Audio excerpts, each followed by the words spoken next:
Assalamu alaikum dear students. Components of coordinated actions. तो हम सबसे पहले कोऑर्डिनेशन का ऑब्जेक्टिव, कोऑर्डिनेटेड एक्शंस और इनके रिलेटेड पार्ट्स देखेंगे. First of all, what is coordination? The ability to use different parts of the body together, जिस्म के मुख्तलिफ़ हिस्सों का इकट्ठा इस्तेमाल.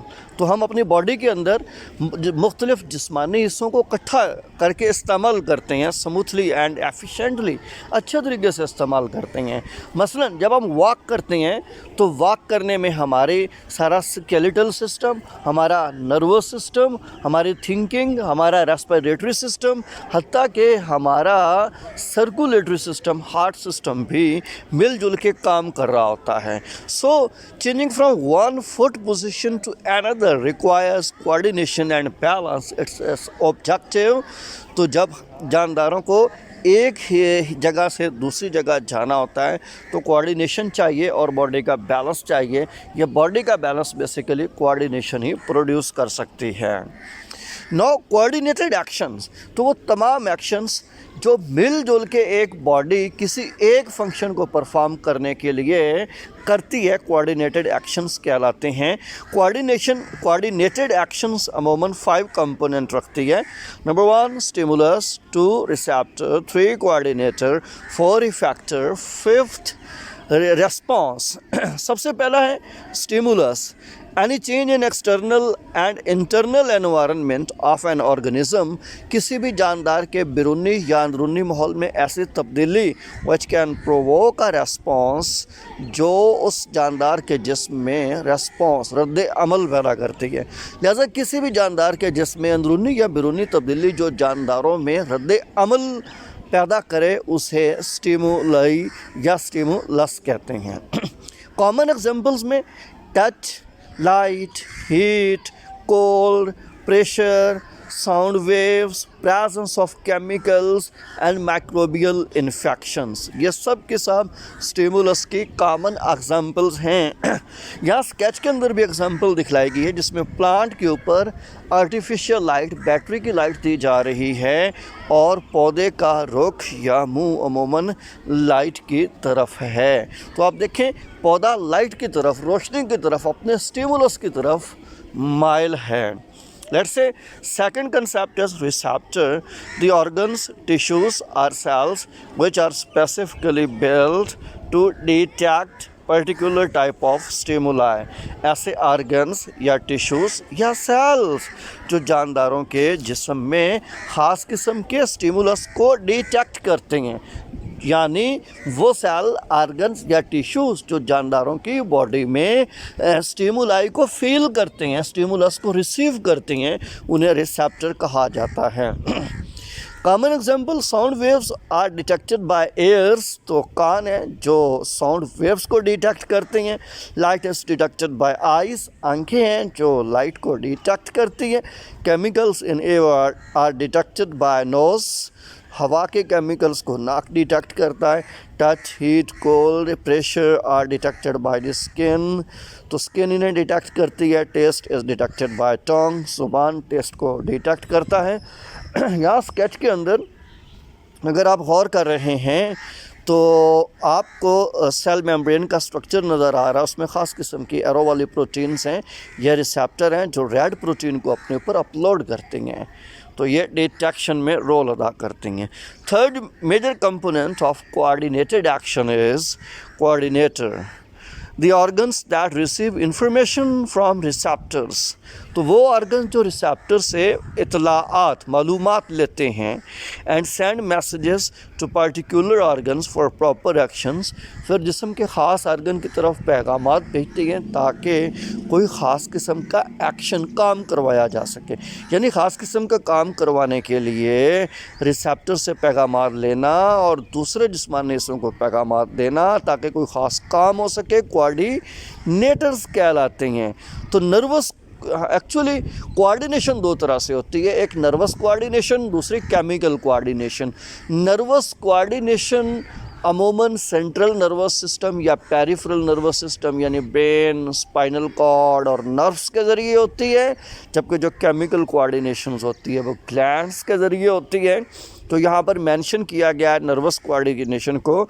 इन nervous coordination brain and spinal cord are coordinators. तो नर्वस कोऑर्डिनेशन में एक्चुअली ब्रेन और स्पाइनल कॉर्ड, दिमाग और हराम मगज कोऑर्डिनेटर का रोल अदा करते हैं। They receive information and send messages through neurons in the form of nerve impulses. तो ब्रेन और स्पाइनल कॉर्ड में उर्फ़ आम न्यूरॉन्स मैसेजेस इंफॉर्मेशन कलेक्ट करते हैं और नर्व इम्पल्स की शक्ल में ये पैगामात दीगर बॉडी पार्ट्स तक पहुंचाते हैं। But in the sense of chemical coordination जो कि ग्लैंड्स के ज़रिए होती है, various endocrine glands play the role of coordinators. बहुत सारे एंडोक्राइन ग्लैंड्स कोऑर्डिनेटर का रोल अदा करते हैं। They receive information in the form of various chemicals. ये मुख्तलिफ़ किस्म के केमिकल्स की मदद से इंफॉर्मेशन लेते हैं and send messages bye screening particular hormones in blood. और ख़ास किस्म के मैसेज भेजकर ह्यूमन ब्लड के अंदर, ब्लड स्ट्रीम में ख़ास किस्म के हार्मोन्स सेक्रेट करते हैं। Fourth major component is effector, the parts of body which receive messages from coordinators. ऐसे जिस्मानी हिस्से जो कोऑर्डिनेटर से पैगामात वसूल करते हैं एंड प्रोड्यूस पार्टिकुलर रेस्पॉन्सेस, और ख़ास किस्म के रद्द अमल का इजहार करते हैं। यानी वो तमाम आर्गन्स जो कोऑर्डिनेटर से पैगामात लेकर जिस्म के अंदर मुख्तलिफ रद्द अमल का इजहार करते हैं, उन्हें इफ़ेक्टर कहा जाता है।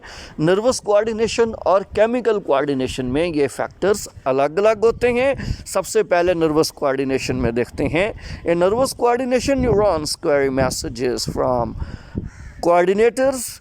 तो नर्वस कोऑर्डिनेशन में न्यूरॉन्स कोऑर्डिनेटर से, ब्रेन और स्पाइनल कॉर्ड से पैगामात लेते हैं to the muscles and gland, फिर मसल और ग्लैंड की तरफ भेजते हैं, एक्ट एज इफेक्टर्स। यही इफेक्टर हैं। यानी नर्वस कोऑर्डिनेशन में मसल्स और